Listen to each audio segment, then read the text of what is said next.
Welcome to Just Wanna Quilt, a research podcast coming out of Tulane University Law School, where we explore all kinds of things, stories about quilting, tools, field trips, maybe some famous quilters stop by, and of course a little bit of copyright thrown in just for fun. I'm Elizabeth Townsend Guard. I'm a law professor at Tulane University, and I just wanna quilt. So today we talk to Patty Sawyer.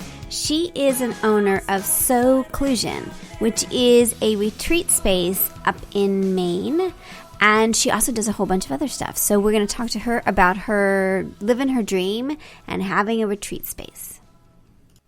Hello. Hi there. How are you? I'm good. How are you? I'm good. So I'm super psyched to talk to you about your space and learning more about what it is to have a sewing retreat space. I think it'll be so cool. So I have 1,000 questions to ask you. But before we begin, because we're preserving these for the Quilt Alliance, tell me, I know who you are, but tell me your name and where you're calling from. I'm Patty Sawyer. I'm calling from Sebago, Maine. Awesome. And tell me what your company is called. My company is Sew-clusion Retreats. I also own border-to-border quilting. What is border-to-border quilting, a long arm quilting business? Yes. Yeah. Well, very cool. Well, I'm super psyched to talk to you about both of these things. Tell us a little bit about where you are and like sort of what you normally tell people. Well, actually, first we have to ask the question that I forgot. I got too excited. Can you tell me your first memory of someone sewing or quilting in your life? Yes, I was very, very young, and both my mom and my grandmother sewed. As a matter of fact, my grandmother made my wedding dress. Really? That's so cool. Dresses, and I sewed. Probably started maybe in junior high school in the home ec class, and I made both of my prom dresses and other various clothing articles. And then in probably the early 1980s, I started quilting, and I never went back to clothing after I started quilting. Really? That's really interesting. Now, some people think that we really need to bring back home ec because without it, we're not giving people the opportunity for sewing. Do you feel that that's the case, or do you think there's a way to substitute? Like when I talk to people, home ec isn't always the best experience, but for you it was, right? So what are your thoughts about that? It was a great outlet for me as a high schooler because I was not real big into sports. I played a few sports, but home ec was really my downtime, and it was my creative time, and I really enjoyed it. And so with schools not having it in there, there's some people that are worried that the next generation is just not going to have the opportunity, like we're going to lose a sewing generation because there's no home ec. Do you think that's true, or do you think there's people are filling that space? Well, I see a little bit of both happening. I think that while it's true that this generation is not sewing as much as usual, they're also not cooking as much. And home ec, we used to cook as well. Yeah. And now you can order meals already cooked on the internet. So you just put them together. That's true. We are losing a piece of that, I think. But I think it also is evolving into some new things that are coming along. I see a surgence of younger people now that are getting back into sewing and creating. I was excited. Did you see the program on, it was on last night, Making It? No, what is that?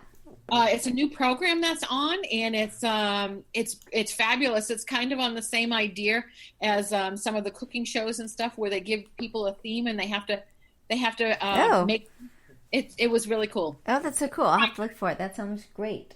That sounds really cool. Okay, so you love sewing and you never look back. So how did you start when you started quilting in the 80s? How was quilting different than it is now? Do you see a difference? Well, yes. I took an adult education class, was the first quilting class that I took. And we started with using all templates. It was all by hand. And I learned that way first. And then I learned rotary cutting and got into it in a much faster pace than the old template hand sewing. Yeah. And once it went to the machine, I never went back. I still do a little bit of hand sewing, but I prefer machine sewing. Yeah. It's so amazing. And then how did you get into long arming? Well, over the years with all the quilt tops that I had made, I always struggled with how to get them quilted.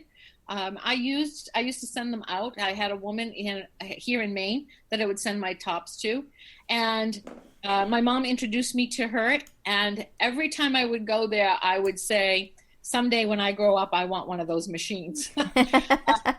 And so when my kids were graduating and getting married and all moving out of the house, it was my turn. And my husband had always said when the time came that that I could go ahead and make the plunge. So I did that back in 2006. I bought my first long arm, and I've been long arming since then. That's amazing. That's really amazing. I think that really is this thing of my turn, I really think, sometimes I describe it as like a room of one's own, of like kind of taking back the house.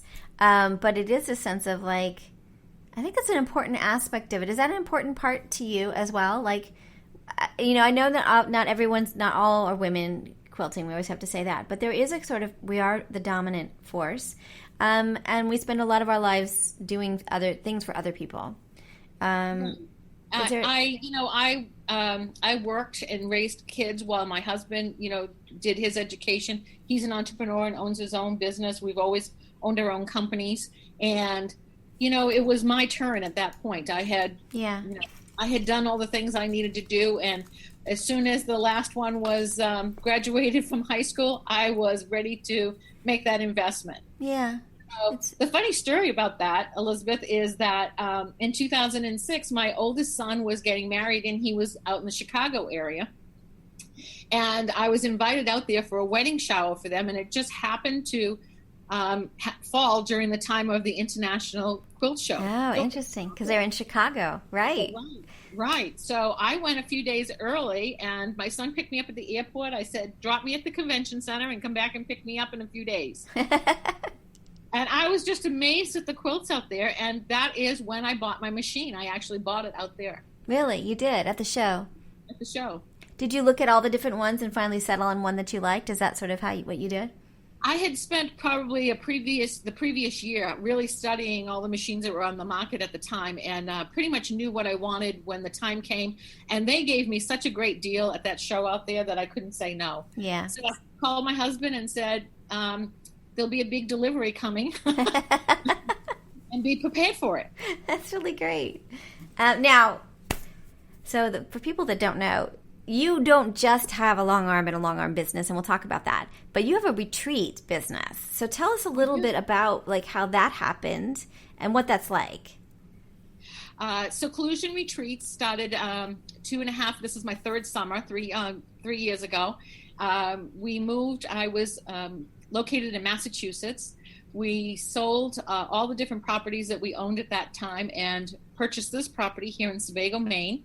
I live here full time now. So it's kind of on the idea of a bed and breakfast. And it was always my goal, because I just love to be surrounded by creative, talented ladies, was to bring them into my home to create. That's really cool. And so let's talk a little bit about the economics of the business.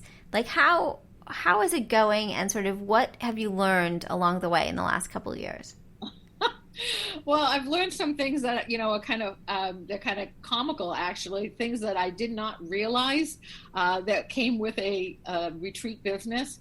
One is that we're on the beautiful shores of Hancock Pond, so we have a little sandy beach out there, and I did not realize that I would be spending so much time raking a beach. Yeah. Really, that's one of the things you have to do. That sand does not stay beautiful and clean all by itself. So. That's really interesting. Okay. That first, that was one of the first lessons. Like, wow, I didn't realize that. When you go to a beach, you just assume that that's what it always. Right. It's just pretty. Like, it just is naturally pretty. Right. But we have a lot of pine trees and pine needles and pine cones and all kinds of acorns and things that drop, and you have to rake that out of the sand. Yeah. Exactly. That's so funny. And then, how much do you have to be? Like, you can tell me as much or as little as you want, but like, how hard is it to like get people to like was there a lot of marketing? Like, how did you get the business up and running so that you were getting enough capacity to cover your expenses? Well, my very first first couple of quilt retreats I called the guinea pig retreats because I was inviting in people that I knew in the quilting industry to come in and spend some time and really tell me what it was they needed or didn't need, or just help make suggestions to make it better. And then I started, I think my very first year, I did a special. So it was very cheap to come in for that very first year, to just give it a try and to build a customer base. Yeah. And from there, the second year, I increased my prices once I had an idea, and I was here for a full year, was able to know what my electricity was going to cost and what my heating was going to cost, and was able to adjust those a little bit. My goal is always to keep it as affordable as possible. Yeah. And I have lots of different ways that I do that. One is, for instance, when you come here, your bed is all made and everything is all ready for you. But when you leave, I ask you to strip the sheets and put the clean ones on for the next person that comes in. Oh, and wow. That helps cut down my overhead costs for having a cleaning crew come in and do that. That's really interesting. That's very interesting. Wow, that's very cool. And then you have a little shop there. Did you find that you needed to have, don't you have a little shop in your shop? I do have a little shop. It's called my Forget-Me-Not shop. And it's a very small space, but it's cute. It's got quite a few little things in it. Not just quilting things. There is some other interesting little items in there, gift type items. So if you come and you forget something, or if I'm going to be teaching a class and there's supplies that you didn't have or didn't plan on, then I will have those on hand for you. And then we have like silly little things like, where did you get that? And so, I put it in the shop, and believe it or not, I have these little salt and pepper shakers that I sell a ton of. That's really great. Now, in terms of the economics of it, how hard has it been to build the business in terms of like how much, like what's your goal in terms of having a retreat, in terms of like how much does it have to be filled so that you feel like you're doing, things are going okay? Yeah, my goal is to have it filled for more than half of the year, and that has been pretty easy to do. I'm pretty well booked through the rest of this year. The nice thing is the people who come every year, they before they leave, they rebook for the following year. And that's so great. So once we got that first year under our belt, it really became much easier. It is word of mouth, and a lot of my friends say they don't want to tell other people about it because then it gets booked up and they can't fit in. That's really great. But I've actually had to turn people away recently. Oh, that's exciting. That's so exciting. Now, how you have 12 bedrooms there, is that right? Yeah, well, they're not 12. I sleep 12 comfortably. You sleep 12. You sleep 12. And then so tell me a little bit about that part of it. How big are these groups usually? And sort of, if people are listening, tell me a little bit more about that part of it. Well, I do limit it to 12. I think 12 is a really comfortable number, both to be working in the workshop. As a teacher, I think 12 is kind of a like the ultimate number where you can really spend enough time with each student. And it just seems to work well with the groups of 12 that come. Yeah. So that's been my new number. It was at 10. We expanded last year. We finished the top floor, and we brought my long arm into the business. I was renting space in a shop when we first moved here. And this past December, we moved we finished the attic space, and we moved it up there. So I've now increased 12. And 12 works great. So I can have 2 different groups of 6 working at the same time, so you get to meet other people, or you can come individually. If you are a group of 6 or more, then you can have this space exclusively for your group. Interesting. Very that's interesting. How I work it. Interesting. And then are people are sharing bedrooms then? Is that sort of the idea? They are sharing bedrooms, and they are sharing bathrooms. Yeah. And they're sharing bathrooms. And people feel comfortable with that. That's not a problem. Yeah, because most of the time it is a group of they're friends. They already know each other. So so that hasn't been a problem. There's also a dedicated kitchen. So you can come and you can bring your own food or prepare your own meals if you want to. And you have your own refrigerator space, so it's not like you're intertwining with others. Yeah. As well as my kitchen space. So, depending on who's here, And it's so funny, Elizabeth, because every group that comes in is different. Yeah? They want different things. And Really? yeah. Tell me in what way? Like in what way are they different? Are they just have different personalities, or they're... Here right now that this is their third year. They were part of the initial group that came. I did not know them before that. They just contacted me. And they like to go off and do a lot of shopping.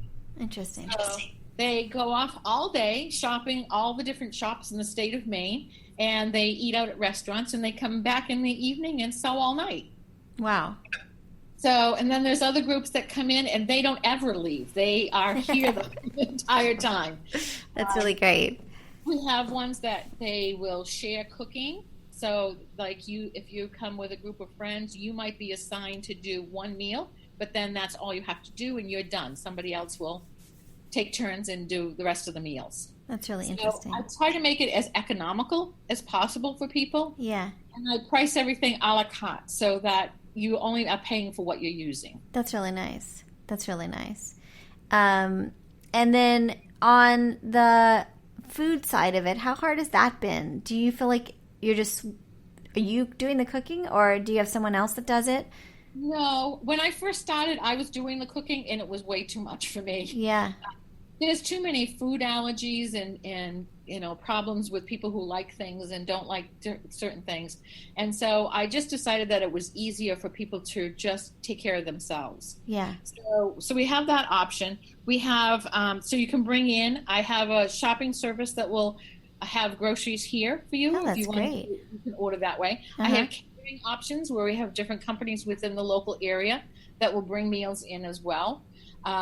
You can go out to the many restaurants that are in the area if you want to do that. So there's a lot of different options. And some people like a mixture of all of that. That's really cool. I love it.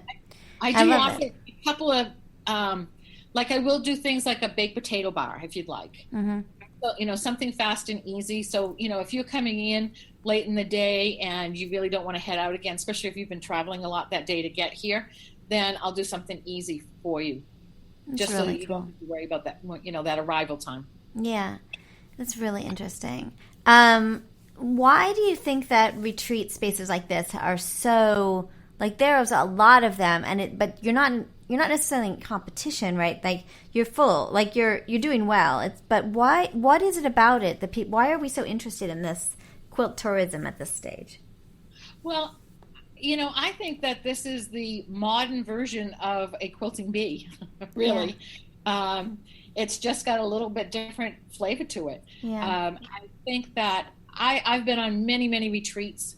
I probably have been going on retreats for about 10 years now, and they all offer something a little bit different, anywhere from going to a hotel where you have kind of a, banquet hall type place where you might have 40, 50, 60 women in one room, all sewing, to smaller, more quaint type things. And I really like the small, intimate, which is why I capped it at 12, because I think that's a good number where everybody gets along and everybody inspires everyone else. The creativity is incredible. And I think it's just our new way of doing a quilting bee. It's really interesting. Yeah, I think so too. And it's so interesting, isn't it? And what do you think makes one of these places, like, how much is it the host and how much is it the space? Is it a combination? Like, what makes a good retreat space? I think it is a combination. I think that a lot of people are looking for an experience. And so that's really what I'm trying to provide. So I have specialty retreat weekends sometimes, or retreat weeks, depending on what it is, and depending on the season and what's going on in the area. So for instance, I have a group coming in next month, which is during the Maine State Fair, which is over in Fryeburg, Maine. And we have a group of ladies going over. Monday is what they call Woodsman Day. That's when all the men do their carving and they do logging and all those fun fair type things. And they have a ladies skillet throwing contest. And we're actually going to go over, there's a group of us going over to check skillets. That's so great. So, we try to do other fun activities besides just quilting. Yeah. We do apple picking, and we have a keepsake weekend, and we have all kinds of different themed type things. So it's part of that is the experience. The other part of that, I think, stems from my experience going to retreats where you have to schlep all your stuff. Right. And as you get older, schlepping gets really old fast. Yeah. So I try to provide everything that you need here so that you don't have to schlep so much stuff. So tell me what that means. Are people not bringing their machine? Do you have machines there? I do have some machines available for rental, especially if you're flying in from another part of the country. Everyone gets their own individual table and rolling adjustable height desk chair. I have individual art lights if you need it, although the lighting is so good, nobody asked for that. I have personal side tables if you need a side table because some people are used to being surrounded by the things. Right. So I have all those things. I have cutting stations that have the mats and the cutters and the rulers, and I have pressing stations that are big board type stations with the irons and the best press and all the things that you need for pressing, so that you don't have to bring all those extras. Yeah, you just bring your stuff. That's really interesting. You just bring your projects and a clean set of underwear. That's quite lovely. I love it. Well, it makes me want to just come hang out with you, I have to say. It's really cool. Because, Maine is beautiful in the summertime. Yes. Now, do you have winter guests as well? I do. I'm open year round. And so in the wintertime, the guests, quite obviously stay in and sew more often, but the fireplace becomes more of a central location in the wintertime. That's really cool. Well, we are starting to think, we've put in a proposal to Tulane. I don't know if they'll take it, but we're trying to get a clubhouse here. And because there's not really that kind of space, strangely, in New Orleans. And I would love for you to chat with us more, since you have so much experience, if our proposal is accepted. But the idea behind our proposal is kind of a multi-purpose space. But we think first we're asking them to purchase the building for us if they're willing to do it. It was a big ask. But the idea would to have sleepover space up above, and then classroom spaces and for field trips and doing some social justice projects and some entrepreneurial training, but to have the first floor very multi-purpose and having a lot of things going on. But then again, the sleepover space, because my thought was that, a lot of people come into New Orleans for a conference, and they could add on a day and come stay with us. You could have groups do it, but that also if you were just like me, I'm often the lone quilter in my group of professional people. You could just come hang out with us. That you didn't need a whole bunch of friends. You just come and hang out with us and spend time. And that was kind of the idea behind it, of just sort of a clubhouse where you could hang out. But that seems a bit daunting because that's hardly anything I've ever done in my whole life. But that's kind of the next step, we think, if the school approves it. So yeah, I think that would be awesome, Elizabeth. I have all kinds of different groups that come in here, not just quilters. So I have knitting groups that come in, I have beading groups, I have scrapbooking groups that come in. I just did a retreat on Saturday. It was just a day retreat for a church. Oh, how great. So we had 45 people come in for the day. Wow. We wanted to have a workshop space, which, the workshop we just transformed into what they needed for space. And then we have, the yard, the grounds around in the beach area. So they were swimming and they were boating, and they just had a day retreat. So you think, a multi-purpose space that can be transformed is a really good idea. Right. Mm-hmm. That's really interesting. Well, it's quilt tourism is such a thing, and retreats are such a thing. And it just looks so inviting. Now, how important is the website to building up your, because your website's very inviting. It tells you a bunch of stuff, but it also kind of, it's almost like you get to peek in, but you can't quite see everything, kind of, you know what I mean? It isn't like you've documented every space of the property. Tell me about sort of your strategies with the website. Well, my website, it's a long story to the website, but I did the website myself. With the help of my sister-in-law who lives in Virginia, and she's a photographer, and she came out, I think it was last summer, it might have been 2 summers ago now. The time is flying. But she came out and took photographs. Well, for a lot of those areas, they have changed. We moved in here in January during a snowstorm, of course, and I had put together my first retreat in May. After that, and then it evolved as the time went by. And I think, she came in that August, I think, to take pictures. Wow. So some of those pictures are older, and some of the things have changed a little bit. Like I say, we've finished the top floor now, and so there's a new studio up there, which I still even haven't come up with a name for yet.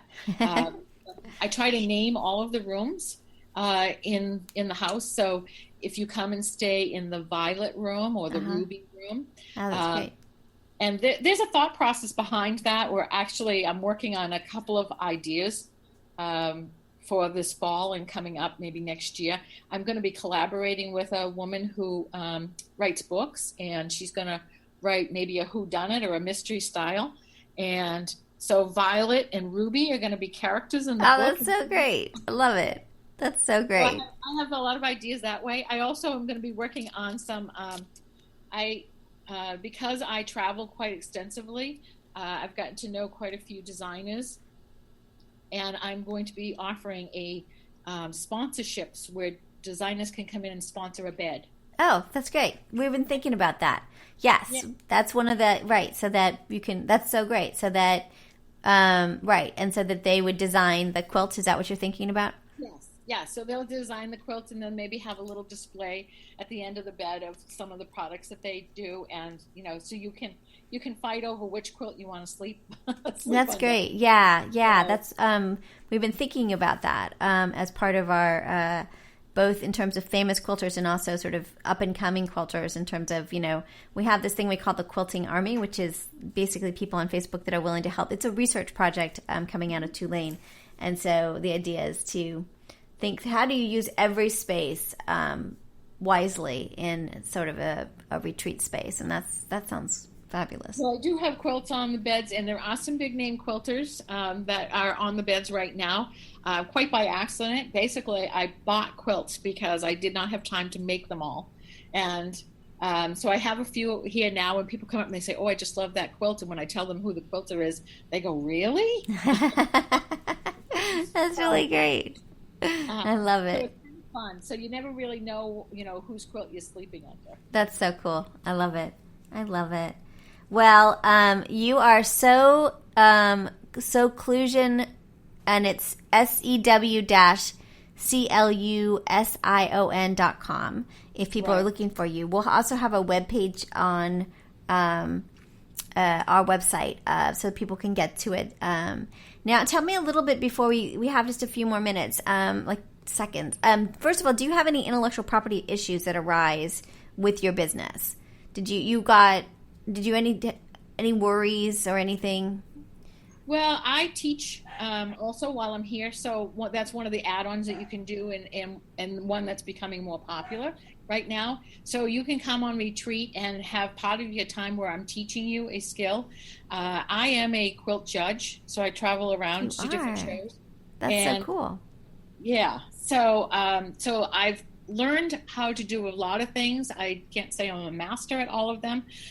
There's definitely techniques that I am not a fan of, but I still need to know about them. So a lot of people will come and ask me questions about how to get out of problems or situations with quilting that they're doing, and I will help them with that. Interesting. And so, but my teaching philosophy, well, first of all, my judging philosophy is this: I am not considered a judge. That might be the word that we use, but I consider my job as an encourager, not so much. That's interesting. And so my job is to encourage you to, to do a better job each time that you quilt. So, and that comes through in my teaching as well. So when I'm doing teaching, one of the things, because I did years ago run into some copyright issues and how to handle certain things, I encourage originality. So I don't typically work off of patents. That's really interesting. Have some, but most of the classes that I teach are teaching your own. I want to encourage you to use your own creativity. So you're using, like, I'm looking at your site, so like turning photographs into quilted memories or landscape classes or other things like that. Right. Right. And even the color classes that I teach, we're using shapes and things, but everyone should come out looking different. Nobody should be the same. So, and I encourage that. That's what I'm doing when I'm teaching, is I'm trying to encourage people to think outside of their comfort zones and to actually, just show them how to rearrange, take a bunch of circles and rearrange them into something different, but it's your own creativity. Now, when you're judging, does copyright or copying people or not giving credit come into play into what you're judging? Have you had situations like that before? I have, but as a judge, that's not the judge's responsibility. That's up to the organization that is hosting the event. Yeah. So basically, if there is a rule that they have set that says perhaps no kits or no patents or that kind of thing, then it's just that it would be my job to recognize it. Yeah. And bring it to their attention, but not to actually judge on it. That's so interesting. You don't judge on, unless they say, had a kit, but they didn't acknowledge it. I would imagine that would influence how you judged you're judging on, are you judging on their artistic, how are you judging these things, I guess is the question. Well, judging basically is 50% design and 50% technique. Interesting. So in the workmanship. So that's typically how a judge likes to judge. Now, sometimes certain shows might weigh more heavily on certain areas. So, for instance, if it's a machine quilting show, they may award more points or more emphasis to the actual skill of machine quilting. But typically, we're looking at design. Now, how did you become a judge? Oh, well, after I bought my long arm and was out at that international quilt, yes, looking at all those quilts and was amazed at, I think I was catching flies. I couldn't close my mouth. I was just in awe over all these spectacular quilts. And how did they get all these beautiful ribbons on them? Right. And I'm really intrigued. So I started to look into it. I had a friend that was also kind of pushing me along and said, hey, have you ever thought about looking into doing the judging? And she said, if you do, I will. And so we kind of entered the program together.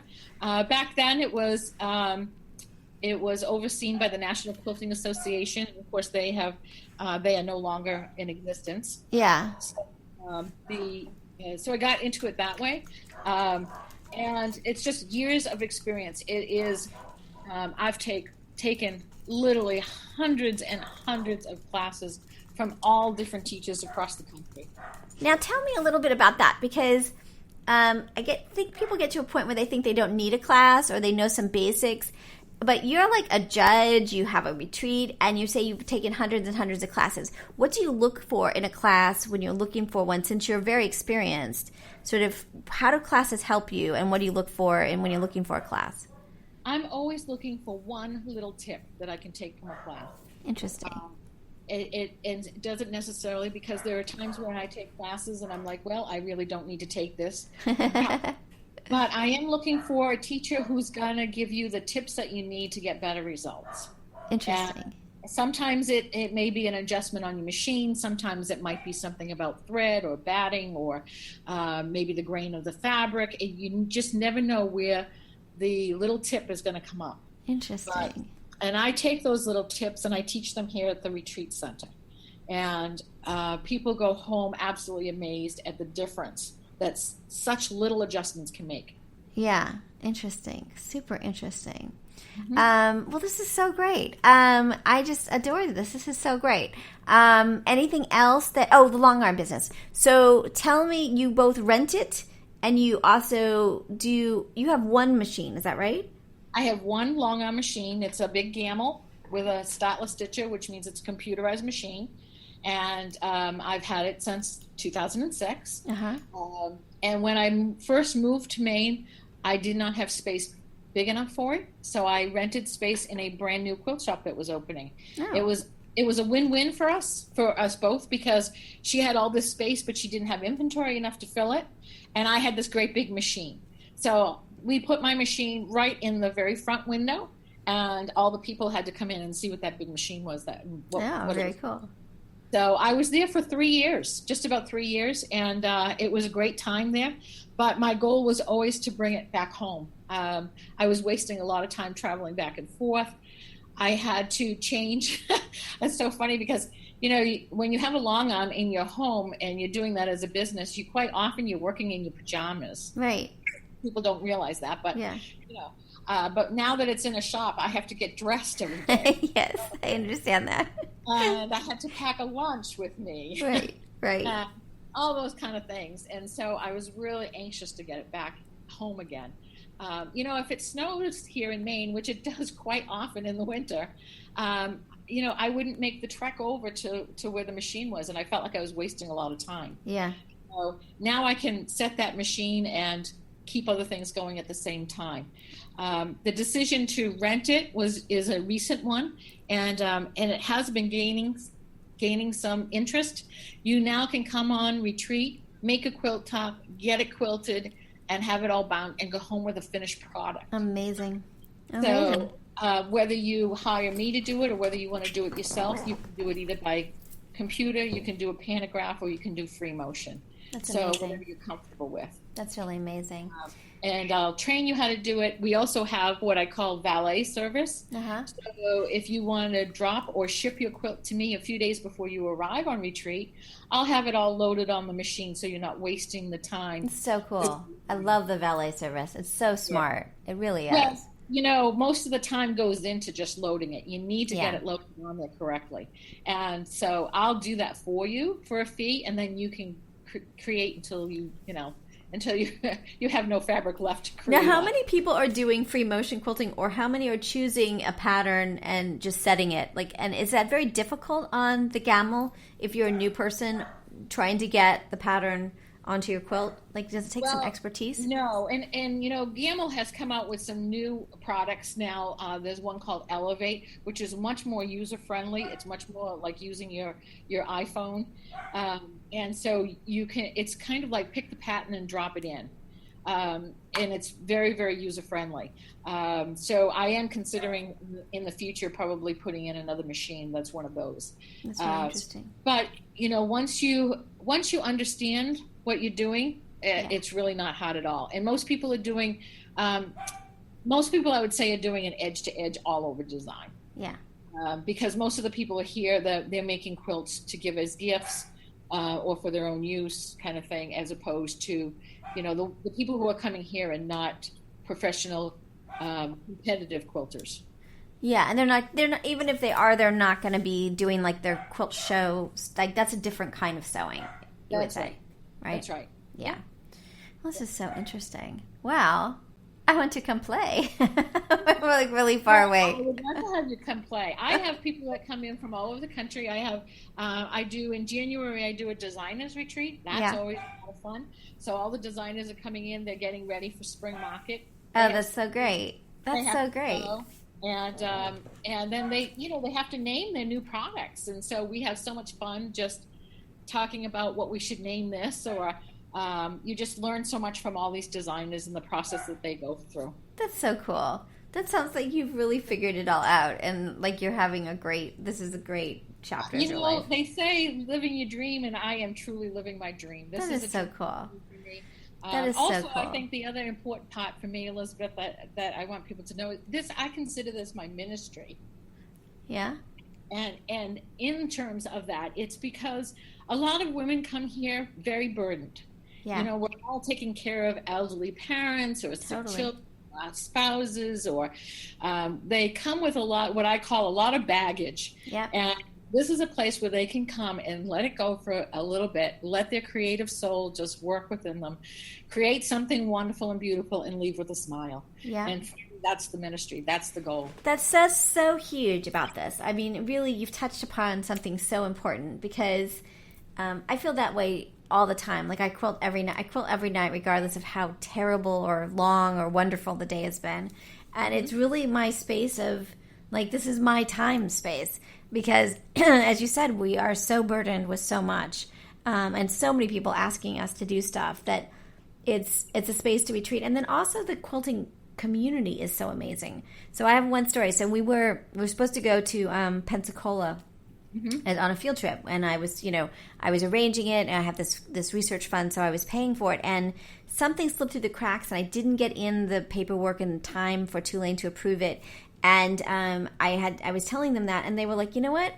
You just need more help. We don't care if we go to, that doesn't matter to us. Like, there was a sense of like, it's a place of joy and of support and not further burden, which is just remarkable to me that after, and I'm in a super boyland world of law, right? That's kind of brutal. So this is like such a different experience of community. And as you said, there is a ministry, there is a philosophy, there is a belief system that connects to it, which is really interesting. I mean, I've had to try to explain this to the provost about like, no, it's more than just like people quilting, right? It's That's something else, bigger. It is it is the bigger community. I do a lot of different charity events here at the retreat center. I got involved in Operation Christmas Child this year, where they had come and said, we want to know if we can have you make 70 dresses, little girls' dresses. Wow. And I thought, wow, that's a big undertaking. When do you need them by? Right. And it was like, well, about October-ish. And, but all I have to do is say to the ladies, and they'll, I need 70 dresses. And, I'll spend an hour working on a dress. Or, tonight, actually, we're going to be working on making little tic-tac-toes, little 9-patch ditty bags to put in the shoe boxes to go over. And the goal this year for this organization, for the church in Portland, is to send 1,000 shoe boxes. Wow. So, it is the community, and it's everybody chipping in to help make the world a better, brighter place. Just make it a little better. And I always feel like, and we can end on this note if you want, I feel like when you quilt, it's more than just putting things together. Like, you're putting in love. Like, there's like these quilts, even when you find an old quilt, you're like, whoa, like there's something more to it. And so a hobby where like you're creating cuddly, warm things that take a lot of time to make is kind of remarkable in its own right, It really is. And it's not just quilting, whether you're knitting little hats and mittens or afghans, whether you're beading, jewelry, whatever you are creating, whether you're painting, it all comes down to the same thing. You are putting a piece of yourself in that work. Yeah, totally. Isn't it? It's amazing. It's such a great space. It's so cool. Really. Now, do you, I hope we meet up, or that I end up at your spot. I think it'd be so much fun. And I would love to keep you abreast of our appraised or on our team of thinking through if we are going to have a space in New Orleans, because I think it would be. I would love to do that. Yeah. And I'm just curious, how did you hear of me, Elizabeth? Somebody in our Facebook group suggested you. So you should come and join our Facebook group. It's called JustWannaQuilt. It's JustWannaQuilt, and we call ourselves the Quilting Army. And I put out a call for people who really like retreats, and your name was one of them. So that's how I got to you. Well, whoever it is, I just want to say thank you. I'll have to go back and see who it was. But yeah, it is a word of mouth kind of thing. I don't do a lot of advertising. I do have a postcard that I put out, and at the very top of it, it says, "Pamper your creativity." Oh, I like that. I really like that a lot. Well, you're cool with us posting this for the public? Is that okay for you? And you don't need to review it, I would imagine. We didn't talk about anything secret at all. Okay. Right? That's great. Yeah. Okay. Cool. And I'll send you a link to it once it's up and running. I'll try to get it up quickly. We're way backlogged, but I'm trying to just like put new ones up too. And I just think this is so great. I thank you for your time, and this is so great. It really is. So Sew-clusions, SEW, and then _clusions, CLUSION. Sew-clusion Retreats up in Maine. And this is Patty, the owner. Great. Thanks so much, Elizabeth. It was such a joy to talk with you.